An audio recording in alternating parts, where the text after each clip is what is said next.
Bonjour à tous, dans cette séquence, on va commencer à écrire des classes en Objective-C. La structure d'une classe en Objective-C, c'est que vous avez une interface et une implémentation, et cela dans deux fichiers différents. Donc l'interface dans un fichier qui est postfixé par .h et l'implémentation dans un fichier qui est postfixé par .m. Et comme dans pas mal de langages objets, vous avez une espèce de classe qui est au sommet de la hiérarchie des classes et dont toutes les classes héritent, c'est NSObject. On reviendra régulièrement dessus parce qu'il y a des certain nombre de choses qui sont implémentées dans NSObject. Bien évidemment, une classe a des variables d'instance et le comportement est exprimé via des méthodes qui permettent de manipuler le contexte de chaque objet issu de cette classe.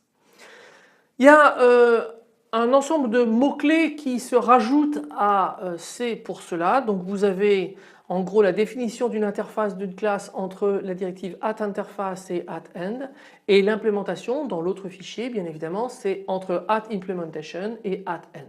Et puis vous verrez on a pas mal de sucre syntaxique autour. Regardons un exemple, c'est un exemple que j'aime bien, c'est la déclaration d'un étudiant. Donc là ici j'ai une première implémentation sous forme d'une classe student. Donc je signale qu'elle hérite de NSObject. Pourquoi? Parce que j'ai rien d'autre. Bien évidemment je pourrais préciser qu'elle hérite d'une autre entité. On le verra fréquemment, en particulier dans les exemples lorsqu'on abordera les frameworks autour d'iOS. Mais ce qui va se passer c'est que bien évidemment tôt ou tard par le biais de hiérarchie je remonterai à NSObject. Bon là ici j'ai rien d'autre que NSObject. Et là je commence par déclarer les variables d'instance. Donc ici je dis qu'un étudiant c'est un nom et un numéro. Et puis je vais ici avoir des méthodes. Une méthode qui me permet de récupérer le numéro, une méthode qui me permet de récupérer le nom, une méthode qui me permet de récupérer l'identité. Et puis j'ai ici deux autres méthodes qui me permettent de positionner le numéro et le nom. Alors vous vous souvenez dans une autre séquence on avait évoqué le fait qu'il y avait ce qu'on appelait des setters et des getters. Ben là ça c'est un getter, enfin ce sont des getters et ici ce sont des setters. Donc je respecte la convention qu'attend Objective-C quand je définis des setters et des getters et on verra qu'après dans d'autres séquences il y a d'autres manières de les écrire et en particulier surtout de ne pas les écrire.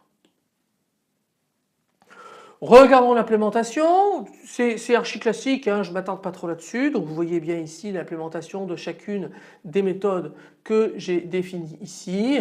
Bon, il y a des choses un petit peu subtiles sur lesquelles on reviendra un peu plus tard ici. C'est la méthode qui existe et qui est implémentée carrément au niveau de NSObject, qui est la méthode copy qui permet de faire en fait une copie, c'est-à-dire qu'un nom copie ici eh bien, va me fournir une autre référence qui va être la copie conforme en mémoire en termes de contenu de un nom qui avait été passé ici.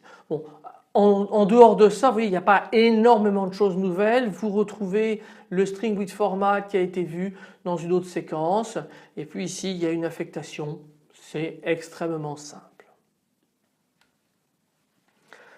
Alors, quelques détails quand même. Sur la création d'un objet, on n'en voit pas mais on va en voir bientôt, eh bien on a deux méthodes.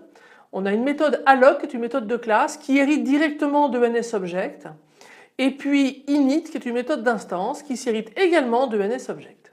Alloc va faire l'allocation de l'espace mémoire nécessaire pour stocker l'instance de cette classe et init va procéder aux initialisations. Donc vous avez les implémentations par défaut dans NSObject. Et du coup vous verrez la séquence mythique de création d'un objet, eh bien c'est ça. Donc là ici j'ai une déclaration, variable s de type student alloc init. Vous voyez bien c'est bien une méthode de classe puisque je la référence par le nom de la classe, tandis que ça me rend une instance et à cette instance je lui dis execute init. Bien évidemment ce qui est intéressant c'est qu'on peut surcharger init et on peut le surcharger autant de fois que l'on veut à condition d'avoir des signatures qui sont distinctes. On reviendra un peu là-dessus. Voilà, en guise de conclusion vous allez voir que c'est extrêmement facile et que le point qui est important, c'est de s'habituer à cette notation-là. En particulier quand vous allez me lire, je vous ai dit dans une autre séquence qu'il y avait différentes formes de notation d'Objective-C, la notation objet, message, tout entre crochets et la notation pointée, que moi je préfère la notation objet, message, comme c'est moi qui fais le cours, c'est moi qui choisis, et bien vous allez manger de la notation objet, message. Mais honnêtement, en dehors de ça, on va avoir affaire à un langage objet relativement classique. Je vous remercie de votre attention, à bientôt.